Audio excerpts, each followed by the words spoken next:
friend miyam akhona ne battery gi maramdam haijage ba samna ai phone se ai si iPhone se 15% anan laire ba 14% bu laire ado si je ai battery je yaw ba na te ba extreme temperature oi be ne ba je 13 ong tor yong ba ta so se battery ya da ba na te ba ai khange be sana ado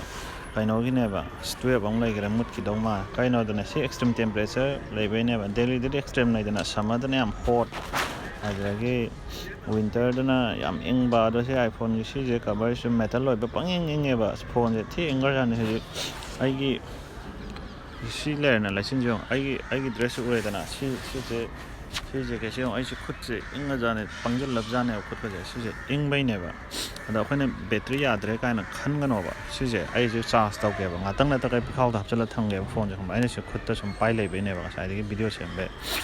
adugini battery yadaba nate sida yadren khan ganu battery ai hoi 78 tabdi ngai ko 78 he je ai chahi ani 80% adum lai ram ni battery kaino jai handak tik ya sina drab ne ba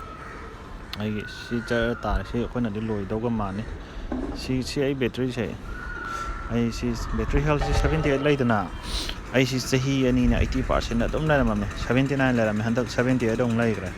chahi ani mutne chahi ani na te chahi ama makhai mung se adum gaino da leram ne 80% na si battery ya da bana te ba si te je ai charge sak lakan ba kana ta ne si je kaino gi ne ba khoi gi kain ta re si yam ing ba gi ne ba battery je extreme temperature da work tok de ba duna ai naung simla da chapa da ne battery shungya ya de kaino ta phone gi battery ya da boy de mene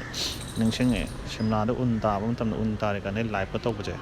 phone ne ta freeze tok gi ba ta ba summer su tok e battery ja ta bi se daily summer ha na 40 plus ni da na koyum gi summer ga dodi ka sina te ba daily gi summer ha na daily le mina di khang ni da no sa ga jan phulok tho le ni kai no kha humang ar ta ga aduna si jina ho jina yam ing bai ne ba adu gi wa na da battery ya de na khan no si ju khang na da na adu ne lo shala